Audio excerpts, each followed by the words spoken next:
Efekt priehľadný text. Pozrieme si ukážku. Lopta prejde cez text a tým sa stane priehľadný. Tým ide cez text. Toto sa veľmi často používa.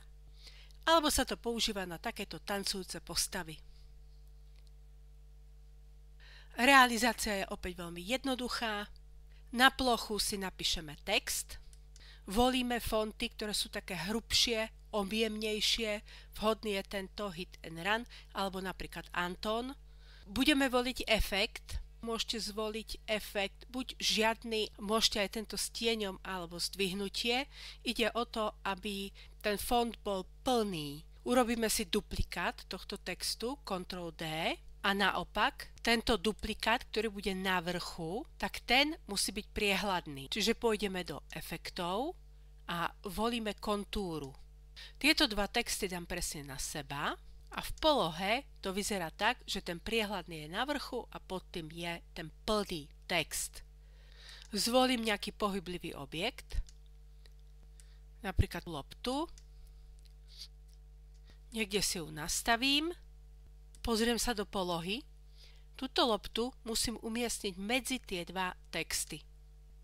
Tentokrát si ukážeme efekt s animáciou, čiže loptu budeme animovať a vytvoríme vlastnú animáciu. Chytím loptu a pôjdem s ňou po ploche tak, aby postupne odkrývala pekne ten text a môže zmiznúť.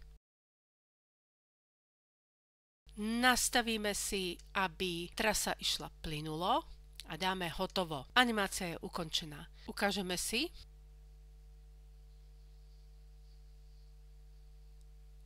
Základ tohto priehľadného textu je, že vyrezaný objekt bez pozadia vkladáme medzi dve vrstvy textu. Pôjdeme do polohy, upravíme pozíciu tancujúcich medzi dve vrstvy.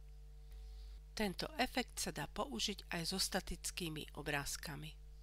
V Canve Pro odstraníte pozadie tak, že na plochu dáte video, kliknete naň a pôjdete na odstraňovač pozadia. Canva odstránila pozadie a toto video by som mohla použiť do mojej animácie. Ak potrebujete odstrániť pozadie z videa a používate Canvu Free, doporučujem stránku unscreen.com, kde si môžete bezplatne odstrániť pozadie z videa. Verím, že sa vám tento návod páčil a sledujte aj ďalšie.